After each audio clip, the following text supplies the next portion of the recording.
আমি Google search করে দেখলাম যে আমার পাশেই একটি স্টাবলস আছে, ঘোড়ার খামার। এই হচ্ছে হর্স স্টাবলস। এখান থেকেই দেখা যাচ্ছে স্তূপ করা গোবর। সো আমরা এসে গেছি ঘোড়ার আস্তাবলে বা ঘোড়ার স্টাবলে। এই যে দেখতে পাচ্ছেন এখানে অনেক বড় একটি স্তূপ। এটি হচ্ছে ঘোড়ার গোবর। এগুলো 12 মাসের অধিক সময়ের পচানো গোবর। এগুলো অলরেডি কম্পোস্টেড হয়ে গেছে, কারণ এখানে আমি গত 4 বছর থেকে আসি। ওদের ওইদিকে একটা বড় স্তূপ আছে যেখানে ওরা ফ্রেশ গোবরগুলা রাখে এবং ওইখানে পুরো বৎসর জুড়ে ওইটা পচার পরে তারা মানুষের নেওয়ার সুবিধার্থে ওরা এখানে এনে রাখছে ওপেনলি। এবং এগুলো অলরেডি কম্পোস্টেড। এগুলো গাছের জন্য কোনো ক্ষতিকর নয়, সরাসরি আমি নিয়ে গাছে প্রয়োগ করতে পারবো। কিন্তু ফ্রেশ গোবর আমি কখনো গাছে প্রয়োগ করতে পারবো না, কারণ নাইট্রোজেনের পরিমাণ এত বেশি থাকে যে ওই গাছগুলোর সাথে সাথে মারা যাবে। বাট এগুলো পচানো এবং নাইট্রোজেনের পরিমাণটা ভালো, বাট গাছের জন্য খুব উপকারী এবং সহনশীল মাত্রায় নাইট্রোজেন রয়েছে। সো আমি অলরেডি এগুলো কালেক্ট করার জন্য কিছু ব্যাগ নিয়ে আসছি। অবশ্যই আপনাদের সেফটির জন্য এরকম একটি বুটস নিয়ে আসবেন। বুটসটা নিয়ে আসলাম।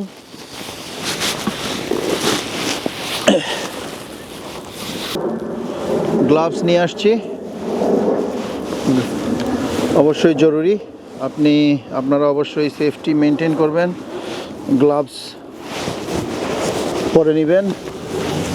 আর এই হচ্ছে আমার, এই যে দেখুন আপনারা কম্পোস্টগুলো দেখুন, গোল্ড, একদম পচে গেছে, কোনো গন্ধ নাই, একদম ফ্রেশ কম্পোস্ট, অর্গানিক।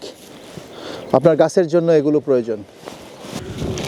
যারা গার্ডেনিং পছন্দ করেন তাদের জন্য এটি অবশ্যই একটা পছন্দের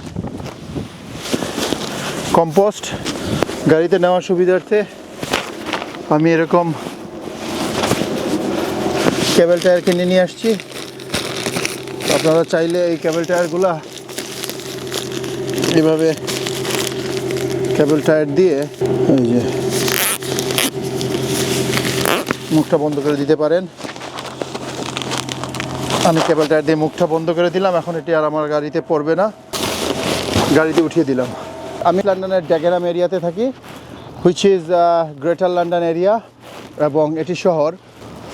নর্মালি ইউকেতে যে কোনো স্টাবলসে ওরা ঘোড়ার গোবরগুলো এক জায়গায় স্তূপ করে রাখে এবং ওটাকে 12 মাস পর্যন্ত ফেলে রাখে যাতে ওইটা পচে কম্পোস্ট হয়ে যায়, এবং এটা এলাকার জনসাধারণের জন্য ফ্রি অফ কস্ট ওরা এটা প্রোভাইড করে। যারা কমার্শিয়াল তাদেরকে অবশ্যই এটা কিনতে হয়, বাট আমি as a private user, so আমার জন্য এটা সম্পূর্ণ রকম ফ্রি। এখানের মধ্যে কাঠের গুঁড়া এবং ভুট্টার খের রয়েছে। এগুলো হচ্ছে হাই পটাশিয়াম, যখন আপনার সয়েলে পচে যাবে। সো এগুলো পচা শুরু হয়ে গেছে অলরেডি। আমি শখে গার্ডেনিং করি গত 5 বছর ধরে, এবং আমি এগুলো ব্যবহার করে খুবই ভালো ফলন পাই। আমি আপনাদেরকে আমার গত বছরের ফলানো সবজির কিছু ছবি দেখাচ্ছি, যদিও ভিডিওগুলো তখন করা হয়নি। এবং আমার সম্পূর্ণরূপে আমি এই কম্পোস্টগুলো ইউজ করেছি। আমার কোনো কেনা বা কোনো এই কমার্শিয়াল কম্পোস্ট আমি কখনো বাজার থেকে নেইনি।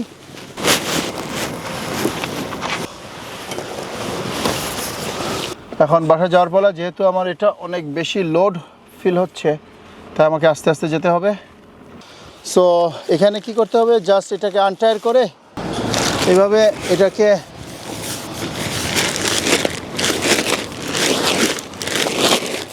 এই যে এইভাবে আপনাদের প্রয়োজন মতো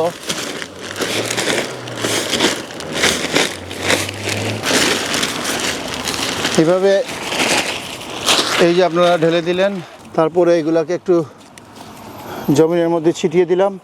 এভাবে আমি একটু মাটিটাকে উল্টে পাল্টে দিলাম যাতে করে বৃষ্টিতে এটা আরও পচে যায়। এই যে এইভাবে একটু মাটির সাথে মিশিয়ে দিলাম। সো এভাবে চাইলে আপনারা কম্পোস্টের সঠিক প্রয়োগ করতে পারেন। এই কম্পোস্টের সাথে চাইলে আপনি বন মিল অথবা ফিশ বন অ্যান্ড ব্লাড মিল ইউজ করতে পারেন, জাস্ট একটু এক্সট্রা বুস্ট দেওয়ার জন্য। আমি সামটাইমস ইউজ করি, ভালো ফলন পাওয়া যায়, বাট না করলেও খুব একটা খারাপ ফলন হয় না। So thank you for watching. আপনাদের এই ভিডিওটা দেখার জন্য অনেক ধন্যবাদ। আবার অন্য কোনো ভিডিওতে দেখা হবে। আপাতত বাই বাই।